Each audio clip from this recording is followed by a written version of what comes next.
परीक्षित जी ने पूछा, कथ्यताम भगवन ने तत्तयो शापस्य कारणम यत्तद विगर्हितम कर्म येन वा देवर्ष से स्तमः। भगवान, देवर्षि नारद जी तो काम क्रोध लोभ मोह मद विजयी हैं, फिर उनको क्रोध आ गया और नलकूबर मणिग्रीव को शाप दे दिया। ऐसा क्या कि देवर्षि नारद परम शांत, उनको क्रोध आ गया। श्री सुखदेव जी ने कहा, परीक्षित, नलकूबर और मणिग्रीव ये दोनों भगवान धनाध्यक्ष कुबेर जी के लाडले हैं, लड़के हैं, और दूसरे भगवान शंकर के अनुचरों में इनकी गिनती है, इसलिए इनका घमंड बढ़ गया था। ये बड़ी बात है। भगवान शंकर के अनुचर, कुबेर के पुत्र, तो इनका घमंड बढ़ गया। इसीलिए महापुरुषों का संग जब तक नहीं किया जाएगा तब तक अहंकार बढ़ जाता है। महापुरुषों के संग से ही अहंकार का दमन होता है। एक दिन दोनों ये मंदाकिनी गंगा जो कैलाश के समीप, ये मदिरा पी करके, बड़ा निषिद्ध कार्य है, कुबेर के लाडले लड़के मदिरा पी करके और फिर गंगा का अवगाहन। एक इतने नशे में थे कि खूब आंखें घूम रही थी, सुंदरी अप्सराएं, और ये निर्वस्त्र जल में ऐसे। धन का बड़ा घमंड होता है, उस घमंड में बड़े बड़े अपराध बन जाते हैं। अप्सराओं के साथ निर्वस्त्र गंगा जी में से संयोगवशात भगवान के परम प्रेमी सर्वसमर्थ देवर्षि नारद जी वहां से निकल पड़े। महादेव जी के दर्शन करके वापस जा देखा गंगा जी में और इतने ये सब निर्वस्त्र और ऐसे विलास। आग लग गई। परम पवित्र गंगा जी में इनको कैसे। अप्सराएं तो भयभीत होकर, लज्जा से युक्त होकर तत्काल वस्त्र धारण किया और जाकर देवर्षि नारद जी को प्रणाम किया। लेकिन ये दोनों ऐसे ही खड़े रहे, बहुत नशा किए हुए, उन्मत्त एकदम। नारद जी ने देखा कि देवताओं के पुत्र होकर, श्रीमद से अंधे होकर, मदिरा पान करके गंगा में, इनको दंड मिलना चाहिए। दंड क्या? अनुग्रह। अनुग्रह माने कृपा। मुनिन का क्रोधो मुक्ति दातार। संत जिस पर गुस्सा कर दिए हों उसका मंगल ना हुआ वैसा है। जिस पर संत कृपा कर दे, क्रोधई करके, मुनिन का क्रोधो मुक्ति दातार। आज तक ऐसा कोई उदाहरण नहीं मिला कि जिस पर मुनियों ने, संतों ने, ऋषियों ने कृपा की हो और उसका मंगल न हुआ हो। कृपा यही क्रोध रूप की। लोमस जी ने गुस्सा किया काकभूषुंड जी पर, बार बार प्रश्न उत्तर, बार बार काट दे रहे थे, तो उत्तर प्रति उत्तर के दिए। उपजय क्रोध ज्ञानिन के हिए, और साप दे जा, बार बार बीच में बात काट देता, चांडाल पक्षी हो जा।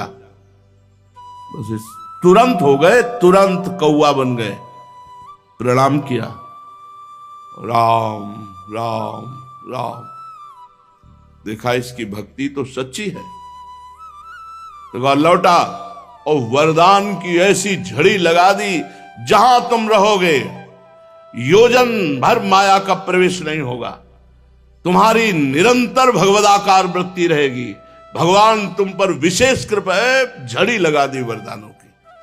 मुनिन का क्रोधो मुक्ति दाता।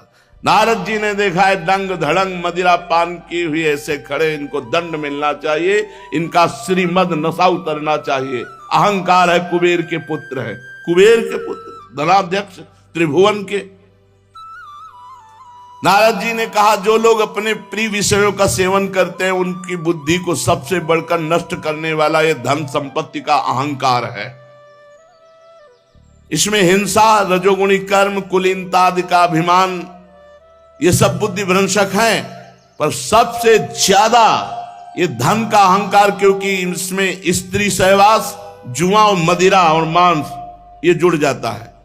जिसके अधिक रुपया बढ़ेगा, भजन कर रहा हो, संतों का संग कर रहा हो, तो भले बुद्धि शुद्ध रहे, नहीं ये दोष देवर्षि नारद जी कह रहे हैं। पर स्त्री गमन, जुआ, मदिरा, मांस खाना ये आ जाएगा, रुपया है ना। हन्यन्ते पशवो यत्र निर्दयी रजितात्म भी मन्य मानैरिमं देह मजरात मृत्यु नश्वरम। ये धनाभिमानी लोग बेचारे पशुओं को क्रूरता पूर्वक मारते हैं और पकाकर खाते हैं, अपने शरीर को अजर अमर जानते हैं, ये सब नरक जाएंगे। होश में हो जाओ। रुपए का अहंकार करके मुर्गा बकरा या जो सब जीव जंतुओं का भक्षण करते हो, राक्षस नहीं हो, मनुष्य हो, दुर्गति हो जाएगी। अभी देख लो, कुछ दिन कर्म है, बोलो, बीज बोलो, जब इसका फल आएगा तब तुम और तुम्हारे पुरखा सब पानी पा जाएंगे अच्छे से। ये जीवों की जो हत्या करके खाते हैं ना, बड़े बलवान बनते हैं, छुरी चलाते हो। जब तुम बनोगे मुर्गा और तुम्हारे गले में छुरी चलेगी, तब अवश्य में भोक्तव्यम कृतम कर्म शुभाशुम देवर्षिना हन्यते पशो यत्र निर्दयी रजितात्म भी मन्यमानैरिमं देह मजरा मृत्यु नश्वरम। अपने शरीर को अजर अमर मानते हैं, दूसरे के शरीरों को मारकर खाते हैं, इनकी दुर्गति होगी। ये धनाभिमानी जन है। देव संगीत मप्यन्ते कृमिविद भस्म संगीतम भूत ध्रुव तत्कृते स्वार्थम किम वेद निरयो यतः। अरे इस शरीर को जिसे भूदेव नरदेव देव आदि से पुकारते हैं, इसकी अंत में क्या गति होगी? गाड़ दिया जाएगा तो कीड़े पड़ जाएंगे, बाहर फेंक दिया जाएगा तो पक्षी खाकर विष्ठा बना देंगे, और अगर जला दिया गया तो राख का ढेर हो जाएगा। इस शरीर के लिए दूसरे पशुओं की हत्या करते हो, द्रोह करते हो। कह रहे हैं कि जो अपने शरीर के लिए किसी भी जीव को कष्ट देकर इसका पोषण करेगा, दुर्गति पक्की। देवर्षि नारद जी कह रहे हैं। और कह रहे हैं वेद निरयो यतः, पक्का निरयो कहते हैं नरक को, पक्का नरक प्राप्त होगा, पक्का नरक। जितना दूसरे जीव को आप कष्ट देंगे, आपको कष्ट मिलेगा। बढ़िया बढ़िया गाड़ी में जा रहे हैं और पहले तार वही बर्स्ट हुआ जिससे शीशा खुलते हैं, गेट खुलता है, अब वहीं भूंज रहे हो उसी का। सब बाहर से देख रहे हैं लोग, अंदर आग में आप आनंद ले रहे हो। वही है जो मुर्गा मुर्गी भूंजे हैं। बहुत होश में रहो। यहां जो कर्म करोगे उसका भोग भोगना पड़ेगा, पक्का भोगना पड़ेगा। बताओ तो सही, ये शरीर किसकी संपत्ति है? अन्न देकर पालने वाले की, गर्भाधान करने वाले पिता की, 9 महीने पेट में रखने वाली माता की, कि या माता को भी पैदा करने वाले नाना नानी की? किसकी संपत्ति है ये शरीर? अरे शरीर किसी की संपत्ति नहीं है। आग का आहार बनेगी, जाके राख बन जाएगी, पशु पक्षी खाएंगे, बाहर फेंक दे, विष्ठा बन जाएगी, गाड़ दिए जाएंगे तो कीड़ा बन जाएगी। ये कुछ नहीं है। शरीर पर राग करके पाप मत करो। ये शरीर एक साधारण वस्तु प्रकृति से पैदा होती है, प्रकृति में समा जाती है। अरे मूर्खो, ये पशुवत बुद्धि छोड़ो। दूसरों का मांस खाना, शराब पीना, व्यभिचार करना, ये तुम्हें नष्ट कर देगा। जो बुद्धिमान पुरुष है वो कभी किसी दूसरे को कष्ट नहीं पहुंचाता। दूसरों को दुख देने से बढ़कर पाप नहीं, ध्यान रखना। अगर दूसरों किसी भी जीव को कष्ट देते हो, कैसा कैसा स्वभाव बन गया है। जीव वो तड़प रहा है, जिंदा उसके पैर बांधे, उसमें जैसे एक लोहे का पोला ऐसे पैर, और नीचे से आग लगा, वो धीरे धीरे जल करके मर रहा। ऐसे धीरे धीरे आराम से गाड़ी में जलोगे प्यारे। और जैसे नहीं खच खच काट दिए, तो अब जा रही आगे लदी हुई सरिया का ट्रक, समझे? गाड़ी आपकी इधर पीछे से ट्रक का बिल्कुल खच खच, सब व्यवस्था भगवान के पास है। अवश्य में वो भोक्तव्यम कृतम कर्म शुभाशुभम। आज हम सीधे साधे दिखाई दे रहे, कल पाप किया तो उसका फल भोगना पड़ेगा। जो पुरानी खेती है उसका खाना पड़ेगा तुमको, इसलिए बहुत सावधान।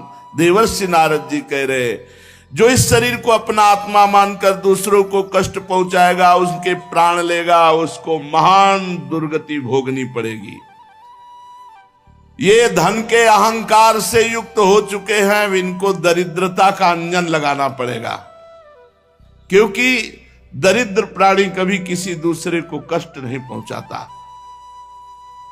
जिसके शरीर में एक कांटा गड़ जाता है वो कांटा की पीड़ा को जानता है, फिर वो दूसरे प्राणी को क्यों कष्ट देगा। एक कांटा गाड़ के छोड़ो, देखो कैसा लगता है, कैसे जीवों का। राधा राधा राधा। किसी भी प्राणी को कष्ट देना ये मनुष्य का कर्तव्य नहीं है। जो दूसरों को कष्ट देगा उसे कई गुना बढ़कर के कष्ट मिलेगा। जैसे जैसे तुम बर्ताव करते हो वैसे ही तुम्हें भोगना पड़ेगा, वैसे ही भोगना पड़ेगा।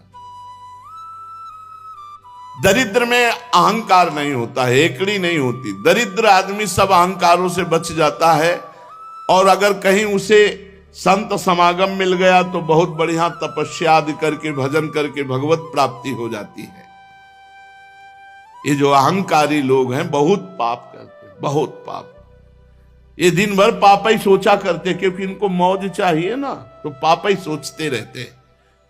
जिन महात्माओं का चित्त सबके लिए उदारता पूर्वक है वो ज्यादातर दैन्य को ही कृपा करते। दैन्य, जो दैन्य, अहंकार एक नहीं। इसलिए भगवत रसिक जी ने लिखा है कि सबसे हमारी मित्रता है, सबके चरणों में हम झुक रहे हैं, लेकिन इस देहाभिमानी जो अहंकारी इनसे बहुत दूरी, जो धनाभिमानी इनसे बहुत दूरी।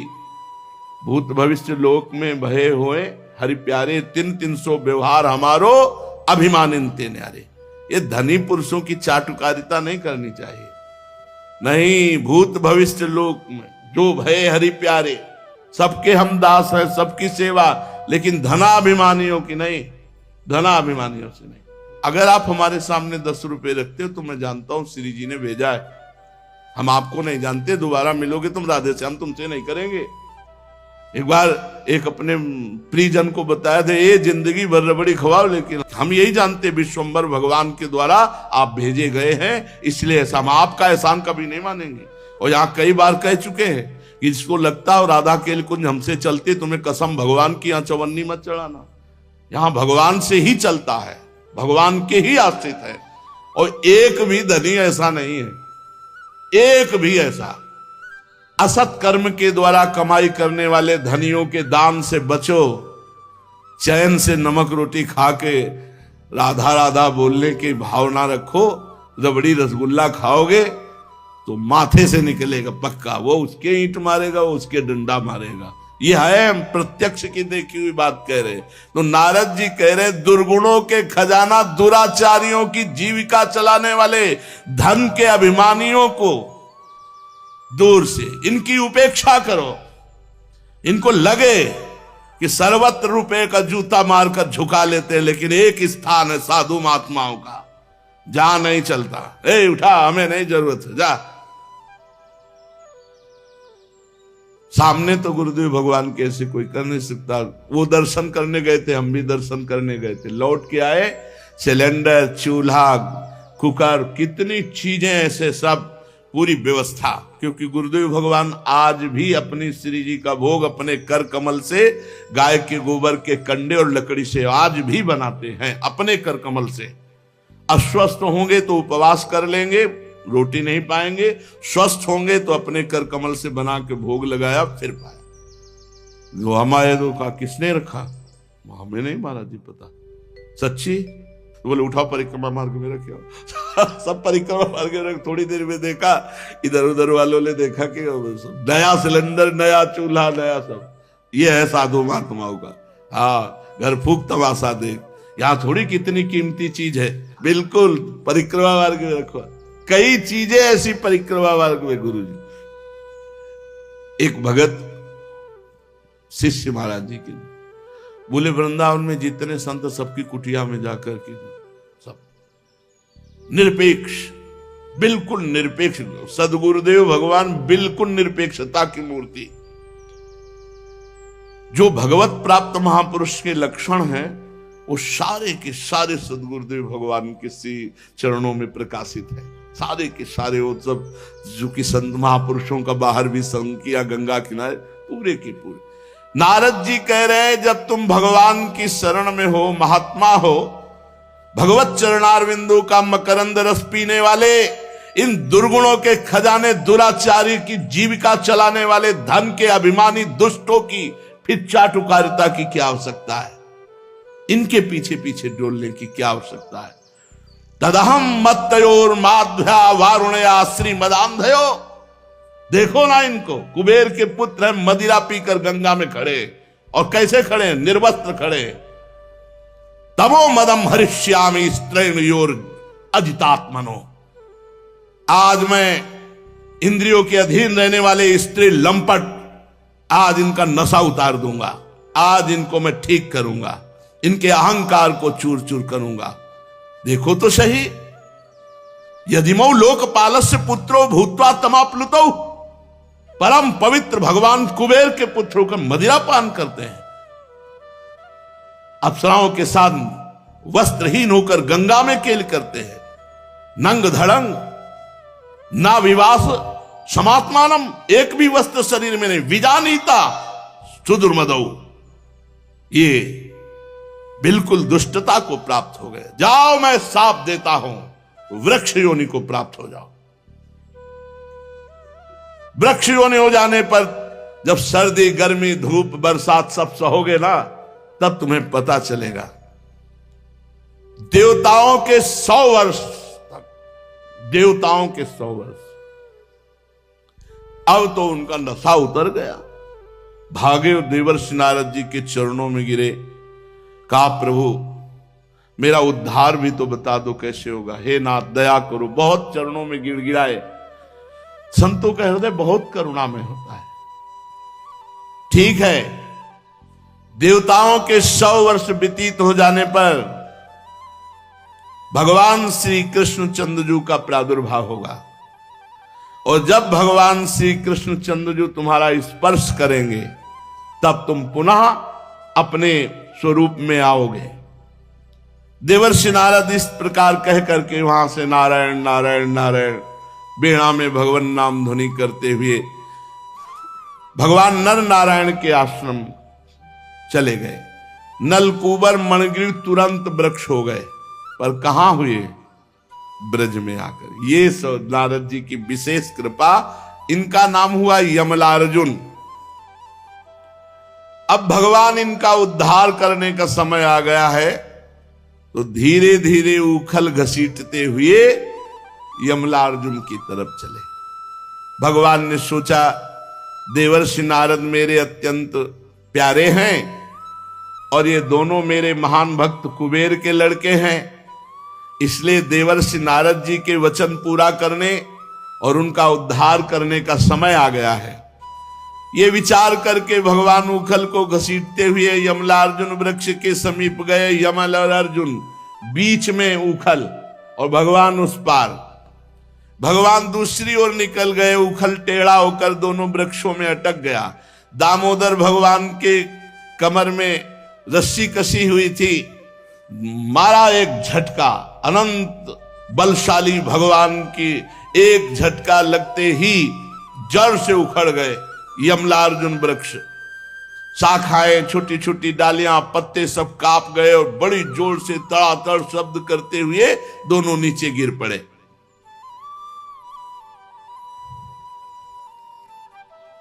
भगवान अपनी कृपा दृष्टि से भी तो मुक्त कर सकते थे, पर वृक्षों के पास जाकर जो भगवान ने उखल अड़ा करके ये कृपा विशेष की, क्या उनका स्पर्श पड़ा। भगवान कृपा दृष्टि से भी मुक्त कर सकते थे, संकल्प से भी मुक्त कर सकते। भगवान उनको स्पर्श प्रदान किया। भगवान श्री कृष्ण का स्पर्श प्राप्त हुआ। वृक्षों के तड़ातड़ शब्द से पूरा ब्रजमंडल कांप गया, और 2 तेजस्वी पुरुष प्रकट हुए।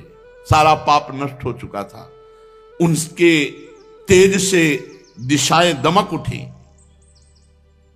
संपूर्ण लोकों के स्वामी भगवान श्री कृष्ण के चरणों में साष्टांग लौट गए और हाथ जोड़ करके दोनों स्तुति करने लगे।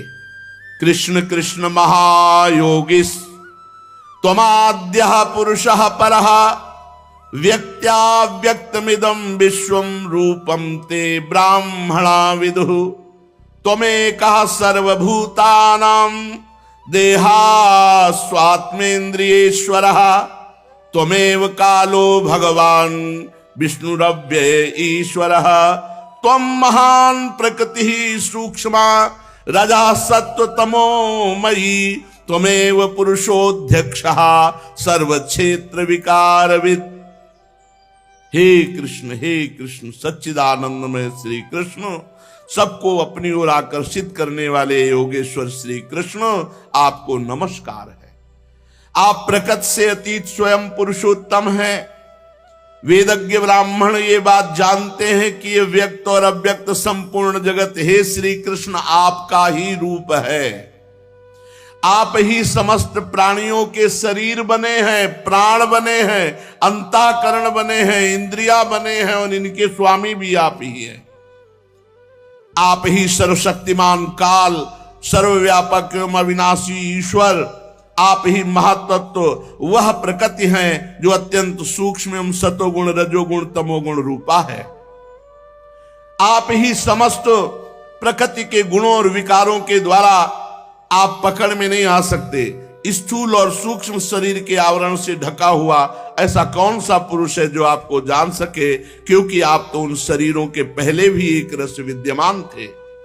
तस्मै तुभ्यं भगवते वासुदेवाय वेधसे आत्मद्योत गुणैश्छन्नो महिम्ने ब्रह्मणे नमः। समस्त प्रपंच के विधाता भगवान वासुदेव को हम नमस्कार करते हैं। प्रभु, आपके द्वारा प्रकाशित होने वाले गुणों से ही आपने अपनी महिमा छिपा रखी है। हे परब्रह्म स्वरूप श्री कृष्ण, हम आपको नमस्कार करते हैं।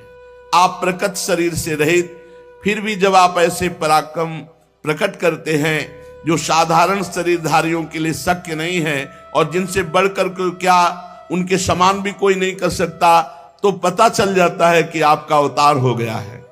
प्रभु, आप ही समस्त लोगों के अभ्युदय और परम कल्याण के लिए इस समय अपनी संपूर्ण शक्तियों से अवतार धारण किए हुए हैं। आप समस्त अभिलाषाओं को पूर्ण करने वाले परम कल्याण साध्य स्वरूप आपको नमस्कार, परम मंगल साधन स्वरूप आपको नमस्कार, परम शांत सबके हृदय में विहार करने वाले यदुवंश शिरोमणे आपको नमस्कार है। श्री कृष्ण नमः परम कल्याण, नमः परम मंगल, वासुदेवाय शांताय यदूनाम पतये नमः। प्रभु, हम आपके दासानुदास हैं, आज ये स्वीकार कीजिए। अगर देवर्षि नारद जी ने हम पर कृपा न की होती तो हम जैसे अपराधियों को आपका कभी स्पर्श और दर्शन प्राप्त ही नहीं होता। प्रभु, हमारी वाणी ये बहुत जोर की बात। क्या मांगा? स्तुति करते करते अमलार्जुन ने क्या मांगा? पहली बात, भूमस तवानुचर किंकरौ, आपके दासों का मैं दास बनूं। और दूसरी बात, वाणी गुणानुकथने श्रवणौ कथायाम हस्तौ च कर्मसु मनस तव पादयोर्नः स्मृत्यां शिरस्तव निवास जगत प्रणामे दृष्टि सताम दर्शनेस्तु भवत्तनूनाम। ये सबके जीवन में आ जाए तो महामंगल हो जाए। भगवान के दासों का दासत्व और वाणी सदैव आपके मंगलमय गुणों का वर्णन करती रहे, हमारे कान आपकी रसमयी कथा सुनते रहे, हमारे हाथ आपकी सेवा में रहे और मन आपके चरण कमलों की स्मृति में रम जाए। प्रभु, ये संपूर्ण जगत आपका निवास स्थान है। शिरस्तवो निवास जगत प्रणामे, सारा जगत आपका स्वरूप है, इसलिए हम पूरे जगत के जनों को प्रणाम करते। जैसे गोस्वामी जी कह रहे, सी राम में सब जग जानी, करो प्रणाम जोरी जुग पानी। प्रभु सताम दर्शनेस्तु भवत तनु नाम, ये संत आपका साक्षात स्वरूप है। राम जी सबरी जी से सातवीं भक्ति कह रहे, सातो सम मोहिमय जग देखा, मोते अधिक संत कर लेखा। और यहां कह रहे हैं कि ये संपूर्ण जगत आपका स्वरूप है। शिरस्तव निवास जगत प्रणामे, संपूर्ण जगत को आपका स्वरूप मानकर प्रणाम करते, पर आपका साक्षात स्वरूप तो भगवान से कह रहे कि संत जन है, प्रत्यक्ष आपका साक्षात स्वरूप है।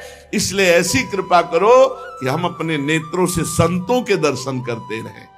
वाणी गुणानुकथने श्रवणौ कथायाम, हस्तौ च कर्मसु मनस्तो पादयोर न स्मृत्याम। और शिरस्तव निवास जगत प्रणामे, दृष्टि सताम दर्शनेस्तु भवत तनु नाम। आपके जो साक्षात शरीर है संत जन, दृष्टि से उनका दर्शन करो। सौंदर्य माधुर्य निधि गोकुलेश्वर भगवान श्री कृष्ण की जब इस प्रकार नलकूबर मणिग्रीव ने स्तुति की, तो रस्सी में बंधे बंधे उखल में हंसते हुए भगवान बोले, तुम लोग धन के अहंकार से अंधे हो गए थे, मैं पहले जानता था।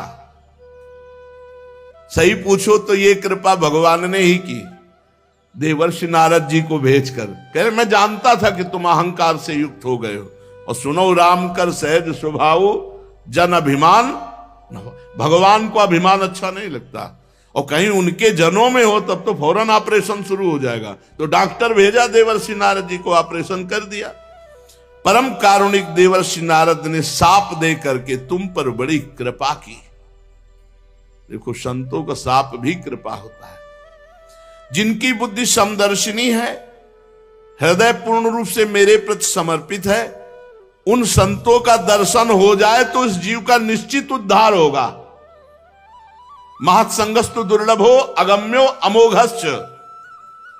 जैसे सूर्योदय होने के पहले ही अंधकार नष्ट हो जाता है, ऐसे ही संत दर्शन जहां हुए तो अज्ञान अंधकार नष्ट हुआ, भगवत साक्षात्कार हो गया।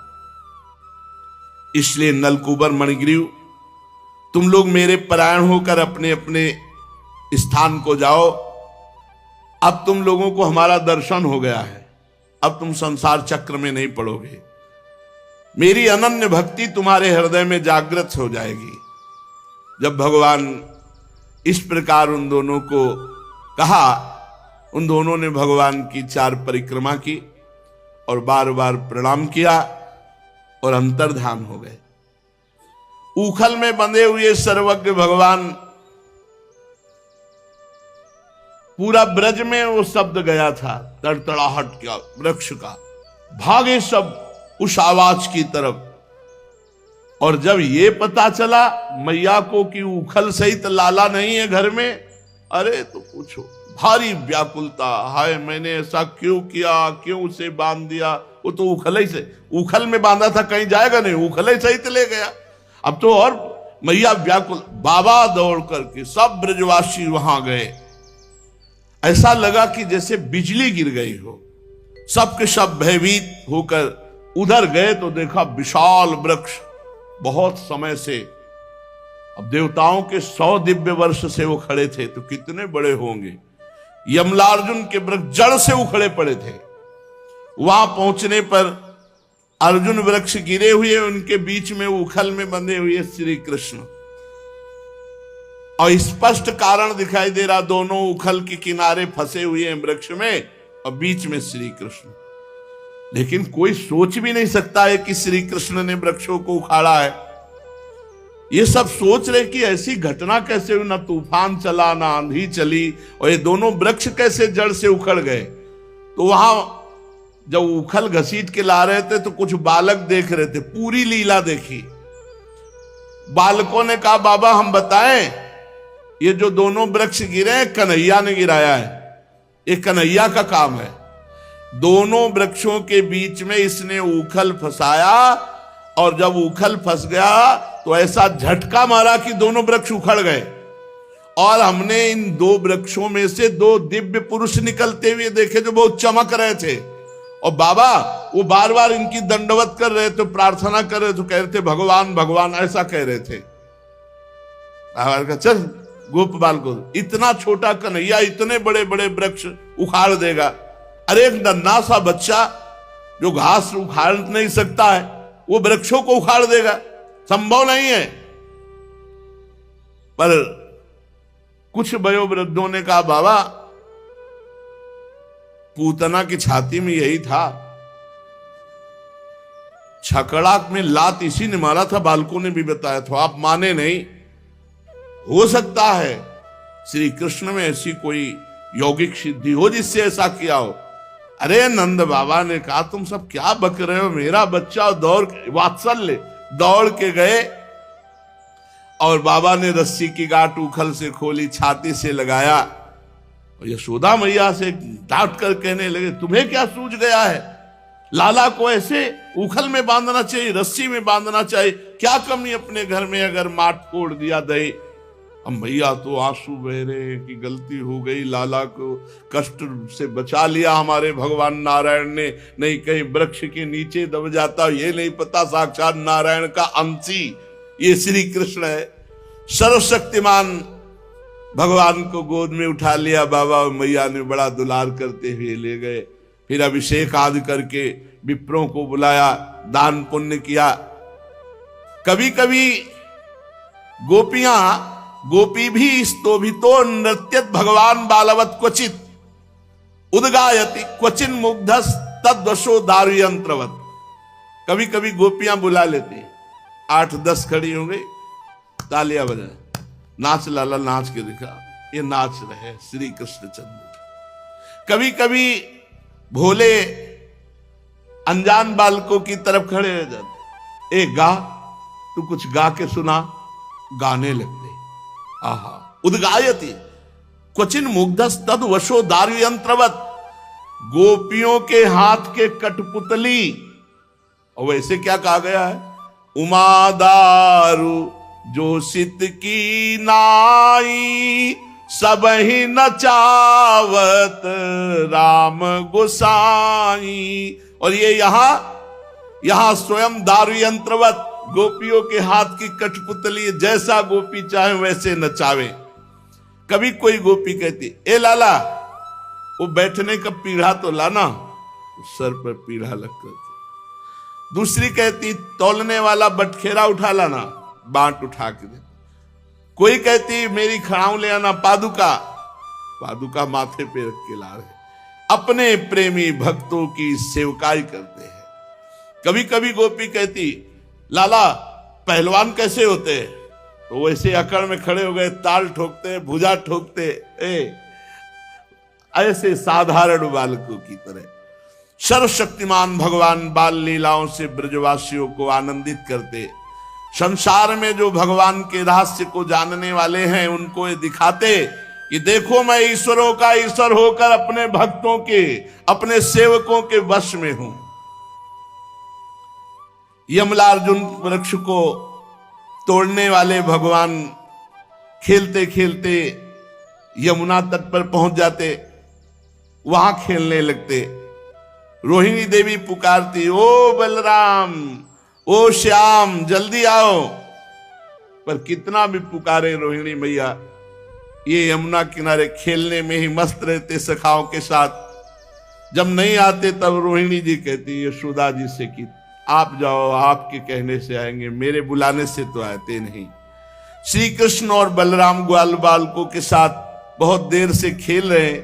यशोदा मैया जी वात्सल्य में भरी हुई पुकार रही है, ओ बेटा राम, ओ बेटा श्याम, प्यारे कन्हैया, कमल नयन, आओ आओ, देखो तुम्हें दूध पिलाएंगे, आओ, तुम खेलते खेलते थक गए होगे, बस देखो देखो तुम कितने भूखे हो गए हो, आ जाओ जल्दी आ जाओ, मेरे बेटा राम, मेरे बेटा श्याम।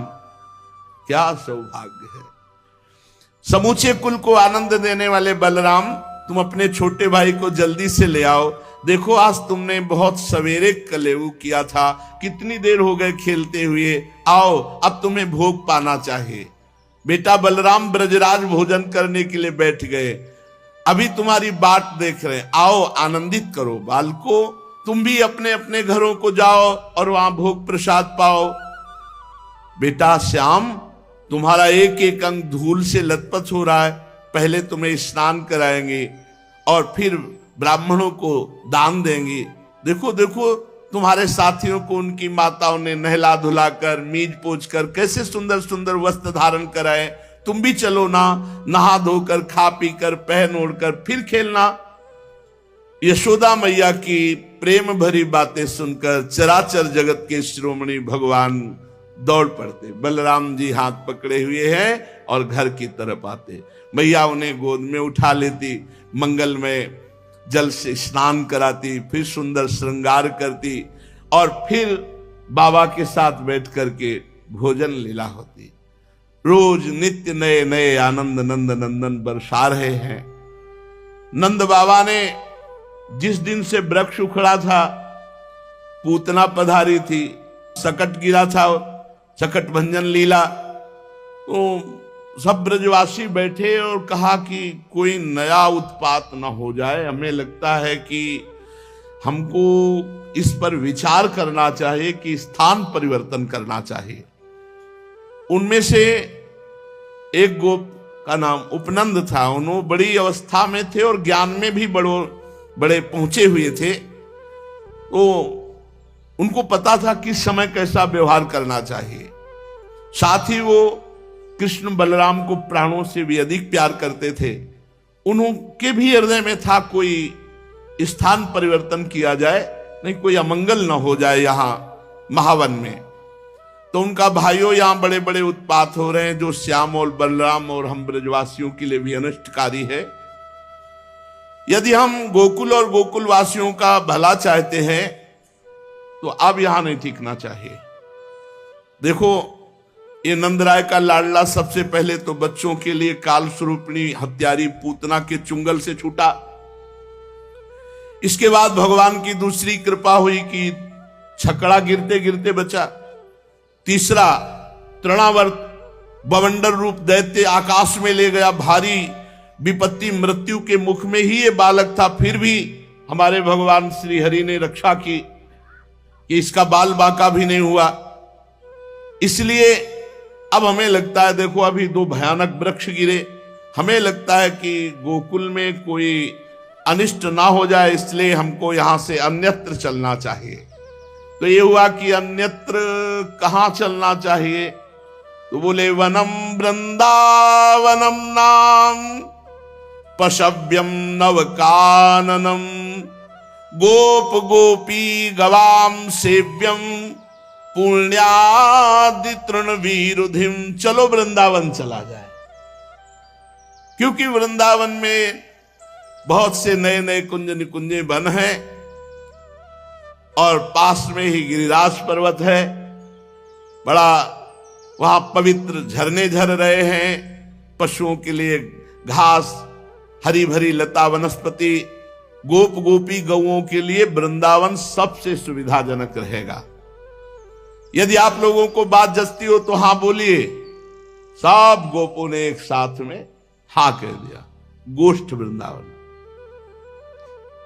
जो गोपी वृंदावन से जुड़ा हुआ, जहां भगवान अपनी बछड़ों को गौओं को चराते, भगवान का सखाओं के साथ जो विहार है गोष्ठ वृंदावन, गोपियों के साथ जो विहार है गोपी वृंदावन। ये नवनिवृत्त निकुंज वाटी श्री किशोरी जी का नित्य महल है। यहां की जो लीला है वो सहचरियों के साथ है, और गिरिराज जी में जो गिरिराज जी का जो प्रांगण है ये गोपी लीला, और जो नंदगांव बरसाना गोकुल ये महावन ये सब गोष्ठ वृंदावन है, जहां प्रभु अपने सखाओं के साथ गौवें चराने जाते। ये महारानी जी का नित्य नवनिवृत्त निकुंज वृंदावन है। 3 वृंदावन श्रीपाद प्रबोधानंद जी ने वर्णन किए, गोष्ठ वृंदावन, गोपी वृंदावन और नवनिवृत्त निकुंज वृंदावन। उपनंद की बात सुनकर सभी गोपों ने एक ही स्वर में कहा, हाँ हाँ ठीक है, हम सब वृंदावन चलते हैं। तैयारी हो रही वृंदावन चलने की। शेष चर्चा आगे। श्री राधा वल्लभ लाल की जय।